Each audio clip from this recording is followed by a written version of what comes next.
So the topic of this is translation. I'm not even sure what that means. However, I will talk a little bit about what I know in terms of, I guess, translating science into engineering and engineering into entrepreneurship. At SOS Ventures, we specialize in the last piece, in taking people with ideas and product concepts and translating those product concepts into actually, marketable things, and then also educating those people in how to be entrepreneurs.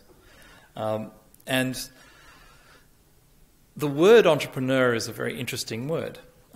It was coined by a fellow called John Baptiste Say during the Industrial Revolution in London, of all places, for a Frenchman to find himself.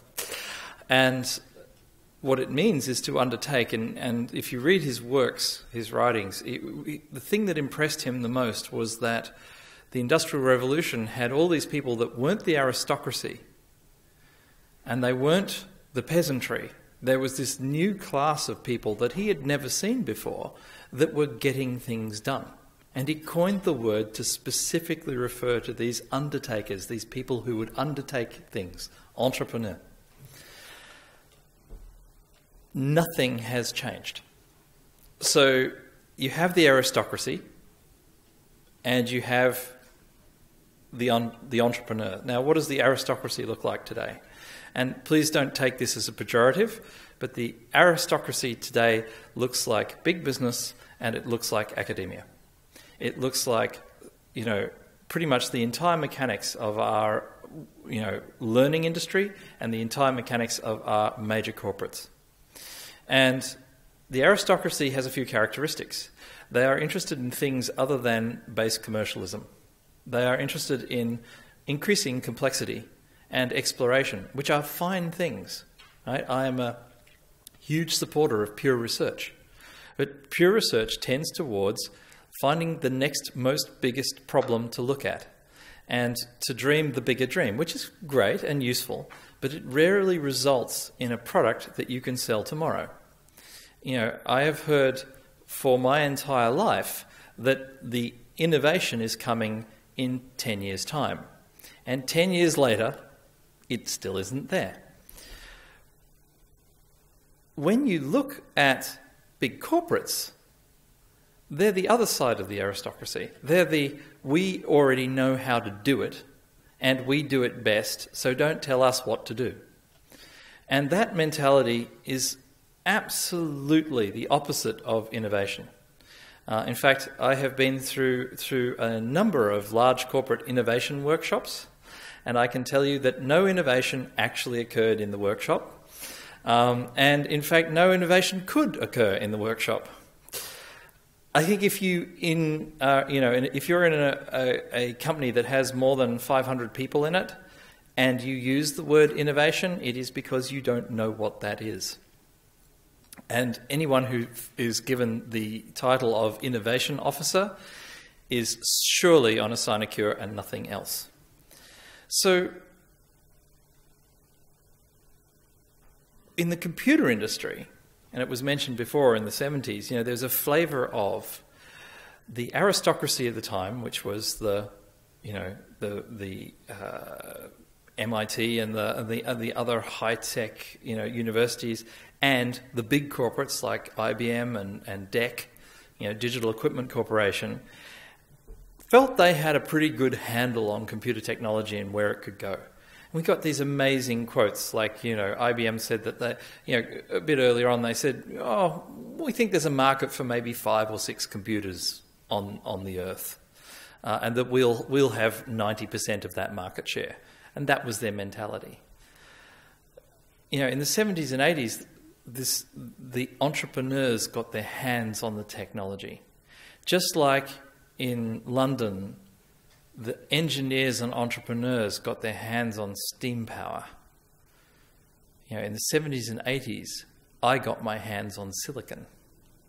Like, I could not design a silicon chip, but I didn't need to know how to design a silicon chip to write a piece of software that I could sell, or to make a piece of hardware that I could sell.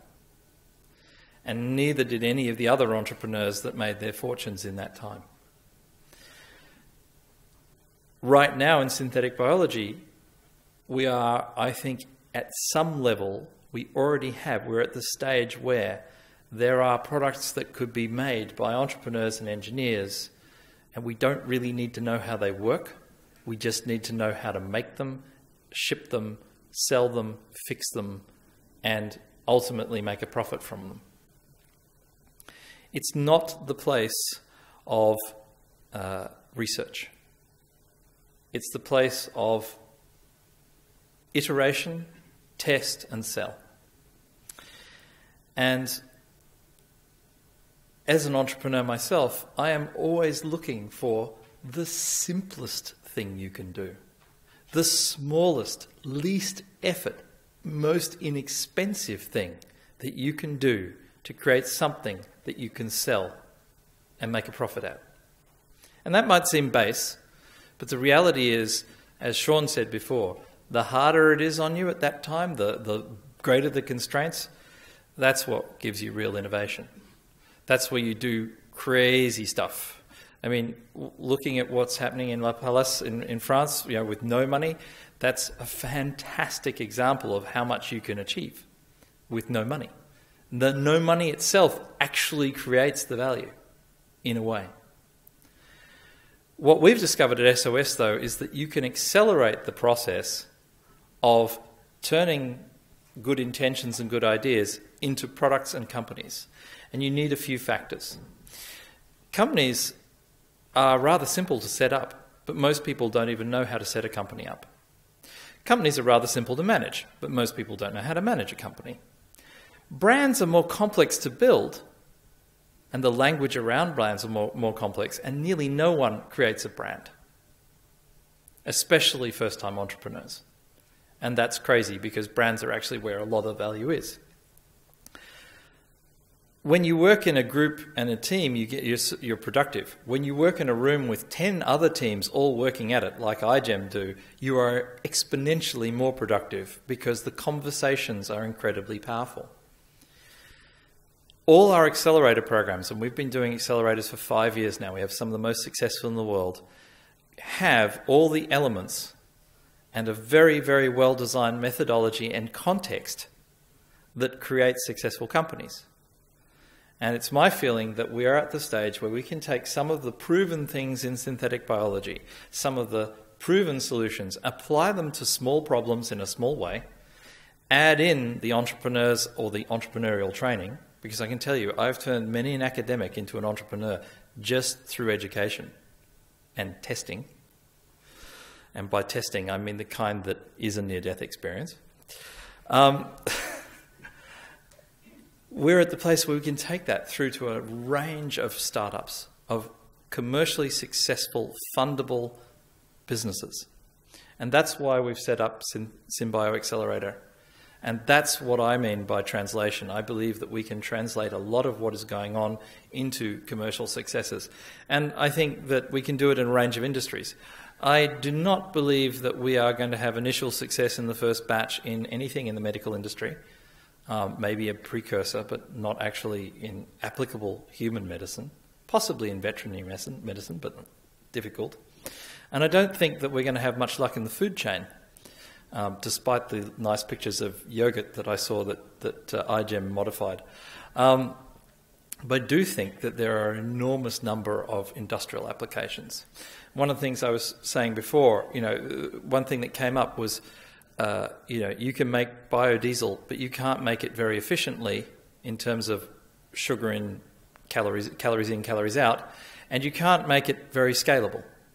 And one of the reasons for this is if you put a whole lot of an organism into a giant tank in a refinery and a virus comes along that thinks that it likes the taste of that, what you've effectively built with your biofuel plant is a all-you-can-eat smorgasbord for the virus.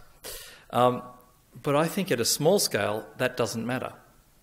There are chemicals that aren't the highest value chemicals. They're not the most complicated things to do, but they're valuable in the right context, and especially if you can produce them locally. You know, I've done a lot of work in sub-Saharan Africa, and you know, there are places where they have farm equipment that they could use, but they can't transport enough diesel to get the equipment to work. If you could give them a bioreactor that was on a small scale, and yeah, they have to clean it out every few months because it goes wrong, but as long as it produces a few litres of diesel a month, that's enough to run a tractor across a field. That's a huge impact. They will pay for that. There are literally millions of medium value chemicals and medium value proteins that I believe could be manufactured successfully commercially to have the right impacts around the world in the right contexts. And there's probably many more than that. But I think there are some that we already know how to make. There are some things that we already figured out what to do, but we just need small teams to come together and create those commercial products. That's what I would invite anyone in this room to come and do. Right? You've got an iGEM team, that's fantastic. Why not do an actual startup? For 3 months this summer, starting in May, we've got the teaching lab at UCC, the microbiology lab, at our disposal. We're giving every team 30 grand US. We've got mentors from all over the world, some of the best people, and not just mentors in, you know, the biology. I mean commercial mentors that understand how to create a market. We've got designers who create you websites and plans, and you know, we've got product market fit people. We've got accountants. We will turn your team into a functioning business in 3 months. And we'll also, you know, buy you whatever base pairs you need, just as a bonus. Anyone, this is open to anyone in the field. Spread the word. You know, because I believe that we are right at the time where we really could make a huge change to the way the world works, just by allowing the real innovators to get their hands on the technology and assisting them to commercialize it. Thank you.